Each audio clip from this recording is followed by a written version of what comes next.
Have you ever wondered what secrets a decorated war veteran might be hiding? What if that secret could shatter everything you thought you knew about a quiet town like Whitefish, Montana? It was the middle of July, and Whitefish, Montana, was at its finest.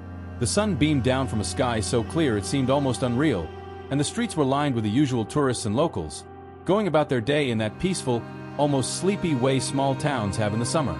I was sitting at the local diner, sipping on a cup of black coffee and watching the world go by, when I saw him again, Mr. Donovan. He wasn't a man you'd easily forget. Tall, broad-shouldered, and always dressed in a neat, if slightly outdated military jacket. He had a face that looked like it had seen more than its fair share of hardship, deep lines cutting across his weathered skin. But his eyes, those were the eyes of someone who'd been through hell and back and still wasn't sure he'd made it out.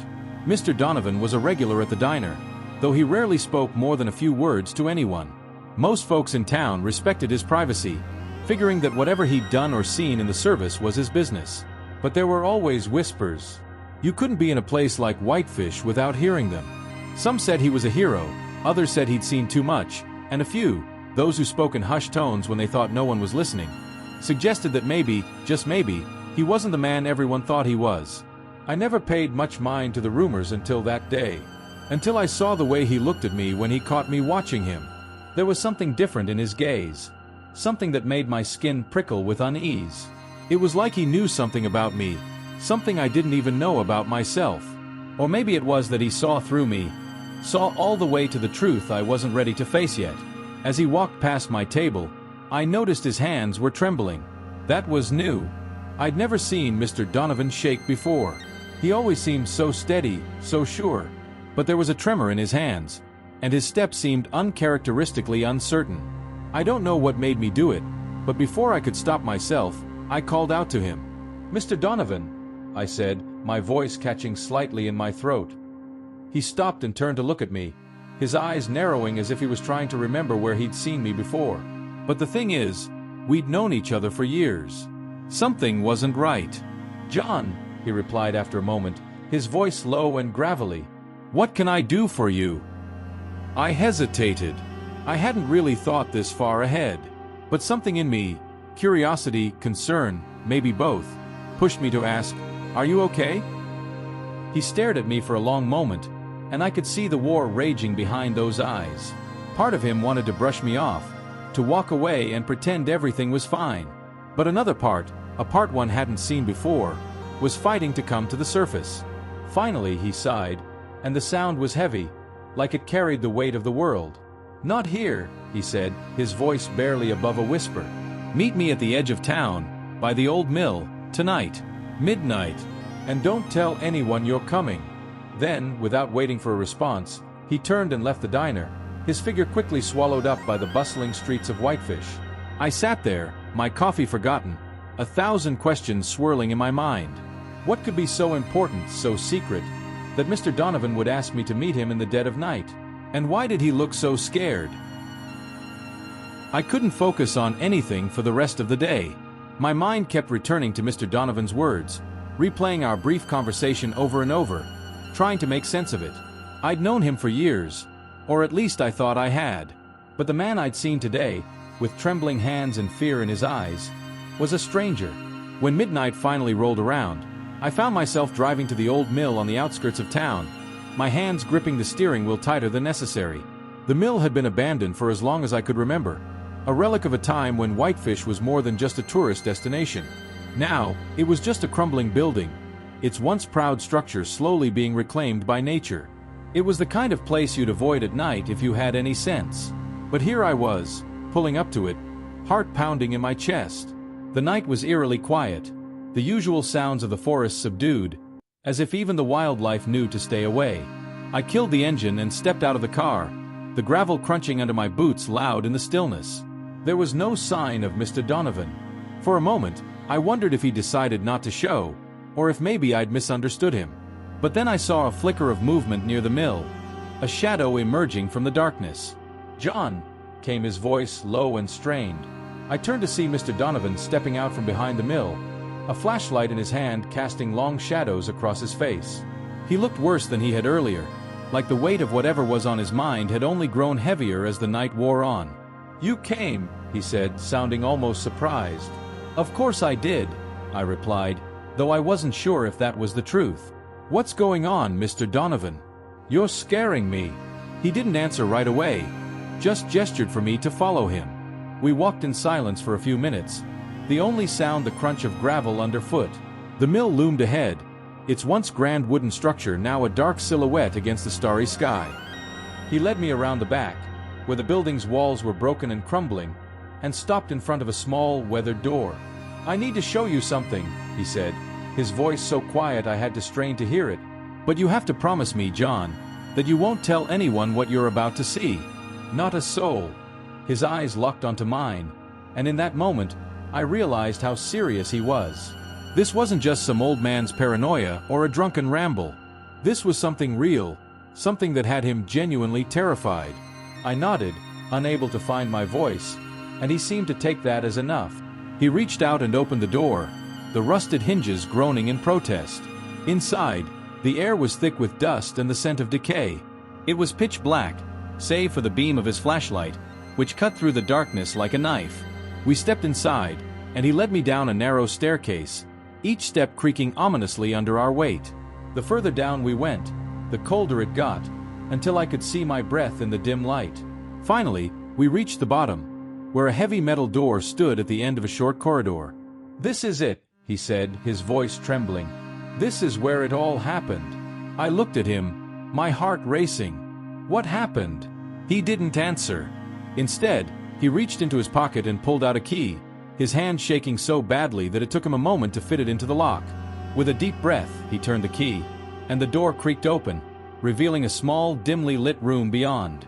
What I saw inside stopped me cold. The room was unlike anything I'd expected. It was small, almost claustrophobic, with concrete walls that bore the unmistakable signs of age and neglect. But it wasn't the room itself that sent a chill down my spine. It was what was inside. Against the far wall, bathed in the sickly yellow light of an old flickering bulb, was a row of metal lockers. Each one was dented and rusted, as though they hadn't been touched in decades. But that wasn't what drew my attention. It was the symbol scrawled across them, crudely painted in what looked like old, dried blood. They were military insignias, but none that I recognized, strange, twisted versions of the usual emblems. "What is this place?" I asked, my voice barely above a whisper. Mr. Donovan didn't answer right away. He just stood there, staring at the lockers with a haunted look in his eyes. Finally, after what felt like an eternity, he spoke. This is where it all went wrong," he said, his voice filled with a deep, bone-weary sadness. "This was supposed to be a safe place, a refuge. But something happened. Something I couldn't stop." I turned to look at him, confusion and fear battling for control in my mind. "What do you mean? What happened here?" He sighed heavily, his shoulders slumping as though the weight of the world had just been dropped on them. "You have to understand, John. After the war, some of us, we weren't the same. The things we'd seen, the things we'd done, they changed us. And when we came back, we didn't know how to cope. Some of us turned to drinking, some to isolation. But a few of us, we tried to find another way." He paused, and I could see the conflict in his eyes, as though he was trying to decide how much to tell me. "We thought we could control it," he continued, his voice barely above a whisper. "We thought we could harness the darkness we brought back with us, use it to do some good. But we were wrong. We were so damn wrong."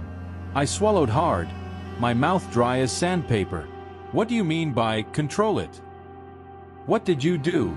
He finally tore his gaze away from the lockers and looked at me, his eyes filled with a mixture of guilt and despair. "We experimented, John. We tried to find a way to weaponize what we'd become. But it wasn't just about creating better soldiers. It was about creating something else. Something inhuman." My heart was pounding so hard I could feel it in my throat. "Inhuman? What are you talking about?" His hands began to tremble again, and he clenched them into fists as though trying to stop it. "We created monsters, John. We created things that should never have existed. And when we realized what we'd done, it was too late. They were out of control, and we couldn't stop them. So we locked them away here in this room and tried to forget about it. But you can't just forget something like that." I took a step back, the reality of what he was saying hitting me like a freight train. Are you saying there are creatures, or whatever, locked up in those lockers? He nodded slowly, his face pale as a ghost. Yes. And for years, they've stayed locked away, kept dormant by the seals we put in place. But recently, I've noticed something strange. The seals are weakening. I can feel it. They're starting to wake up. I couldn't believe what I was hearing. It sounded like something out of a nightmare. Why are you telling me this? What am I supposed to do? Because I can't do this alone, he said, his voice trembling with desperation. I'm not the man I used to be, John. I'm too old, too broken. But you still have a chance. You need to help me make sure they stay locked up. If they get out, God help us all. Before I could respond, there was a loud metallic bang from one of the lockers, followed by a low, guttural growl that sent shivers down my spine. Mr. Donovan's face drained of all color as he slowly turned to look at the lockers. They're waking up, he whispered, his voice trembling with fear. We have to leave. Now. But as I took a step back, I heard the sound again. This time, louder, more insistent. And then, with a sound like nails on a chalkboard, the door of one of the lockers began to slowly creak open. I felt paralyzed, my feet rooted to the spot as the locker door inched open, revealing nothing but pitch-black darkness within. My mind raced, desperately trying to make sense of what was happening, but all I could think about was the sound, that horrible, scraping sound, and the guttural growl that seemed to vibrate through my bones. Mr. Donovan grabbed my arm, his grip surprisingly strong for a man of his age. We have to go, John. Now, he hissed, pulling me toward the staircase. But my legs wouldn't move. I was frozen in place, staring at the locker as it slowly opened wider, revealing a shadowy figure emerging from the darkness within. It wasn't human, at least, not anymore. The thing that crawled out of the locker was hunched over, its limbs twisted and elongated in ways that defied nature. Its skin was pale and stretched tight over sharp, protruding bones, and its eyes, those empty, soulless eyes, glowed faintly in the dim light. It looked like something that had been left to rot for far too long, yet still somehow clung to life. John! Mr. Donovan's voice was sharp with panic, and that finally snapped me out of my trance. I turned and bolted for the stairs, my heart pounding in my ears as I ran. Mr. Donovan was right behind me, his breathing ragged as we scrambled up the creaky steps. Behind us, I could hear the thing dragging itself after us, its claws scraping against the concrete floor with a sound that made my skin crawl. We burst out of the door and into the cold night air, slamming the door behind us. I leaned against the wall, gasping for breath, while Mr. Donovan frantically locked the door, his hands trembling so badly that he could barely fit the key into the lock. What the hell was that? I gasped, my chest heaving as I tried to make sense of what I'd just seen. Mr. Donovan didn't answer right away. He was too busy checking the door, making sure it was secure, as if that flimsy lock could actually keep the creature trapped inside. When he finally turned to face me, his expression was grim. That, he said, his voice heavy with regret, is one of the things we created. One of the monsters. I don't know how it's still alive after all these years, but it is. And if it gets out, if any of them get out, it'll be a disaster. I shook my head, still trying to process everything. This can't be real. This can't be happening. How did you even create something like that? He sighed, rubbing a hand over his face. It wasn't supposed to be like this. We were trying to make super soldiers, enhance our abilities to give us an edge. But something went wrong. We underestimated the effects of the experiments, the way they twisted us, changed us. Those of us who survived, we were never the same. And some of us became something else entirely. I stared at him, my mind reeling. So you just locked them away? And left them here? We didn't have a choice, he said, his voice filled with bitterness. We couldn't kill them. They were too strong, too resilient. So we sealed them away, hoping that would be enough. But we should have known better. Secrets like these, they never stay buried forever. I felt a cold sweat break out across my forehead. What do we do now? We can't just leave them here. We have to reinforce the seals, he said, though he didn't sound convinced. Make sure they can't get out. But I don't know how much longer that will hold. If they're waking up, it's only a matter of time before they break free." The weight of his words hit me hard. I'd walked into this night expecting some strange story, maybe some dark secret from Mr. Donovan's past. But this was beyond anything I could have imagined. "What if we can't contain them?" I asked, dreading the answer. Mr. Donovan's expression darkened, and for a moment, I thought he might break down. But he held it together, though just barely. "Then we run, John. We run, and we don't look back.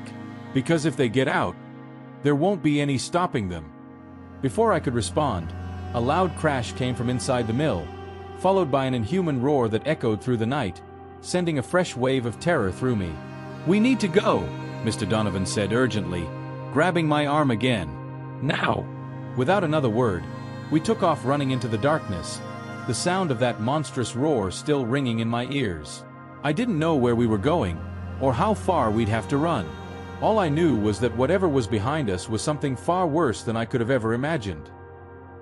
We ran through the darkness, the cold night air biting at our faces as we tore through the underbrush, branches snapping beneath our feet.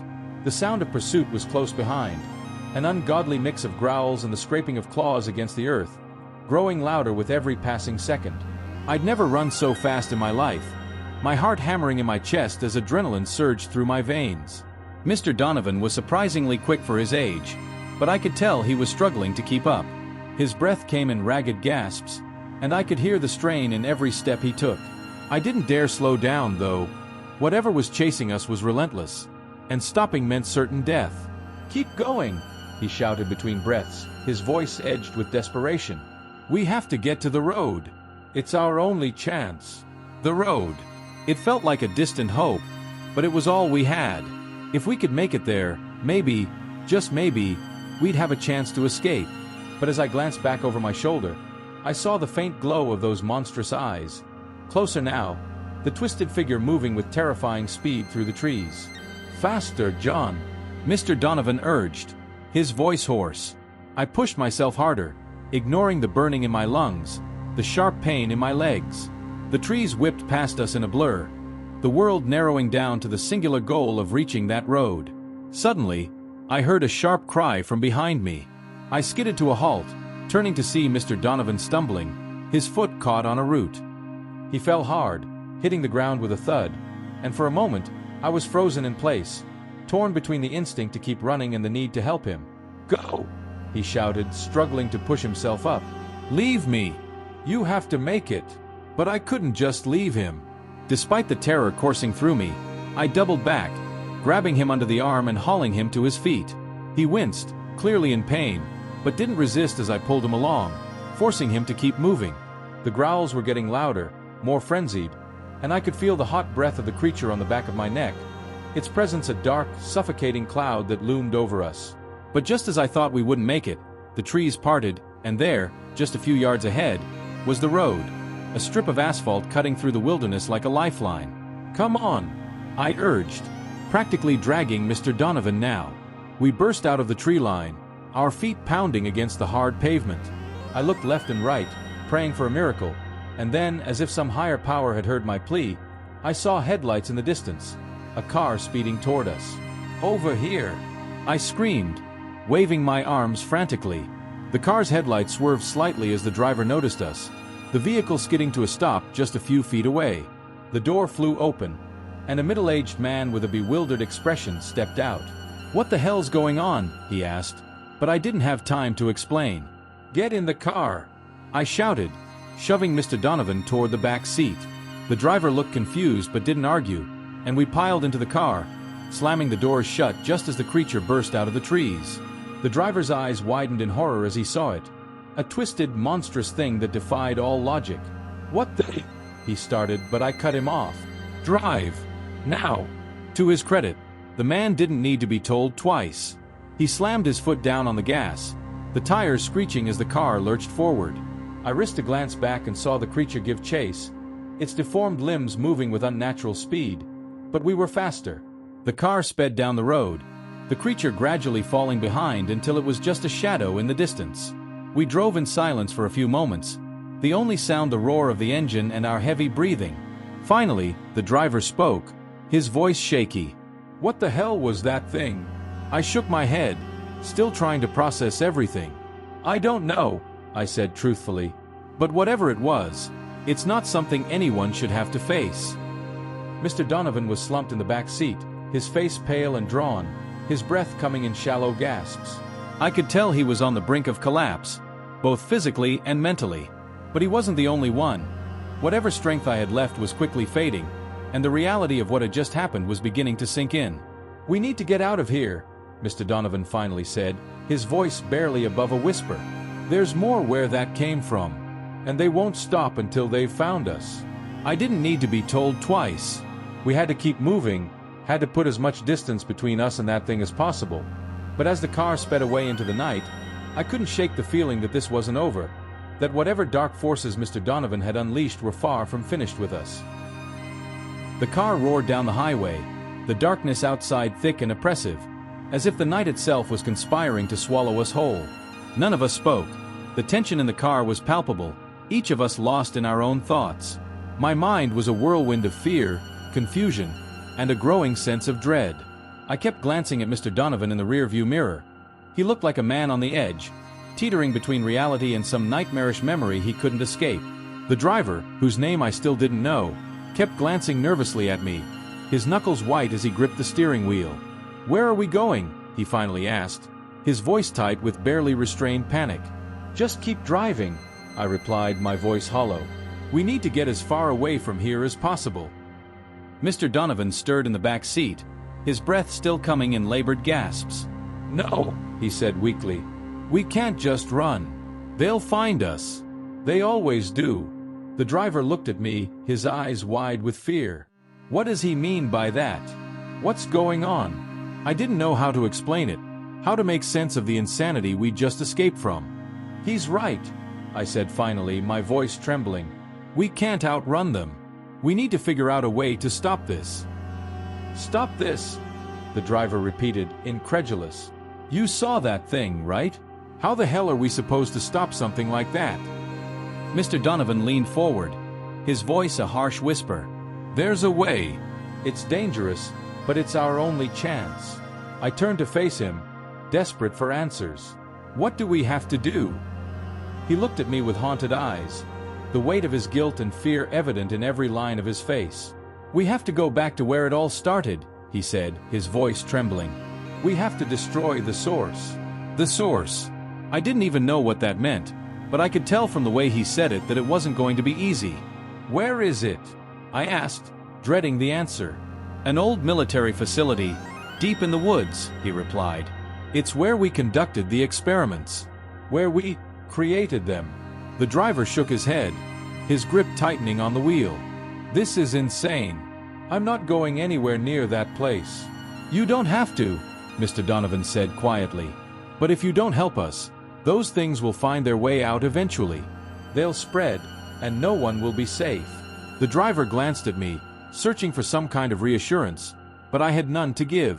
I was just as terrified as he was, but I knew we didn't have a choice. If we wanted any chance of surviving this nightmare, we had to finish what Mr. Donovan and his team had started so many years ago. "Take us there," I said, my voice firmer than I felt. "It's our only shot." The driver hesitated, his fear evident, but finally he nodded and turned the car off the highway, heading down a narrow, unmarked road that led deep into the forest. The trees loomed overhead, their branches like skeletal fingers reaching out to grab us as we drove deeper into the darkness. As we neared the facility, the air grew colder, a bone-chilling cold that seeped into the car and made my teeth chatter. The driver slowed the car, his hands trembling as he navigated the narrow, overgrown path that led to the entrance of the facility. When we finally arrived, the sight that greeted us was worse than I could have imagined. The facility was a crumbling ruin, the once sterile walls now covered in moss and grime, the windows shattered, the doors hanging off their hinges. It looked like it hadn't been touched in decades, and yet there was an ominous energy in the air, a sense that something malevolent still lurked within. "We need to be quick," Mr. Donovan said, his voice barely above a whisper. "Once we're inside, there's no turning back." We stepped out of the car, the cold night air biting at our skin. I could feel the weight of what we were about to do pressing down on me, but there was no room for doubt. We had to stop whatever it was that had been unleashed, or die trying. The three of us moved cautiously toward the entrance, the driver trailing behind us, his fear evident in every hesitant step he took. As we entered the facility, the air grew even colder, and I could hear the distant echoes of something moving deep within the building, something that sent shivers down my spine. "This way," Mr. Donovan whispered, leading us down a dark corridor lined with broken, rusted doors. The walls were covered in strange symbols, similar to the ones I'd seen in the mill, but these were even more disturbing, twisted and warped as if they'd been etched by a madman's hand. We finally reached a large, steel door at the end of the corridor. It was covered in chains, with a massive padlock holding it shut. Mr. Donovan reached into his jacket and pulled out a key, his hands shaking so badly that he almost dropped it. "This is it," he said, his voice trembling. "The source is behind this door. If we can destroy it, we might be able to stop them." "What's behind the door?" I asked, my heart pounding in my chest. He didn't answer, just looked at me with those haunted eyes and said, "Something we should never have created." With that, he inserted the key into the padlock and turned it. The lock clicked open, and the chains fell away with a heavy clatter. Mr. Donovan took a deep breath and pushed the door open. Inside, the room was dark, lit only by a single flickering light bulb hanging from the ceiling. In the center of the room was a massive, metal container, covered in the same twisted symbols that adorned the walls. It was humming with a low, eerie energy that made the hair on the back of my neck stand on end. "This is it," Mr. Donovan said, his voice barely above a whisper. "This is the source. We have to destroy it." Before I could ask how, the container began to shake, the symbols glowing a sickly red as the humming grew louder, filling the room with a deafening roar. The driver let out a panicked scream and backed away, but there was nowhere to run. "We have to do it now," Mr. Donovan shouted, reaching for a lever on the side of the container. "Pull the lever, John. Pull it, or we're all dead." I didn't think. I just acted. I grabbed the lever and pulled with all my strength. The container shuddered violently, the humming reaching a fever pitch, and then, with a sound like a thunderclap, it exploded in a blinding flash of light. When the light faded, I was lying on the ground, dazed and disoriented. The room was in shambles, the container reduced to a smoking pile of metal. Mr. Donovan lay a few feet away, unmoving, his eyes staring blankly at the ceiling. But the humming was gone. The oppressive energy that had filled the room was gone, replaced by an eerie silence. I staggered to my feet, looking around for any sign of the creatures, but there was nothing, just the wreckage of the container and the body of Mr. Donovan. The driver was nowhere to be seen. I stumbled out of the facility, the cold night air hitting me like a slap in the face. The forest was silent, the darkness thick and oppressive, but there was no sign of the creatures. Had we done it? Had we stopped them? I wanted to believe we had, but deep down, I knew the truth. The darkness that Mr. Donovan and his team had unleashed was too powerful, too ancient to be destroyed so easily. It was only a matter of time before it found a way to escape again. As I walked back to the car, the weight of what had happened settled heavily on my shoulders. The world felt different now, darker, as if the shadows themselves were watching, waiting. And I knew that this nightmare was far from over.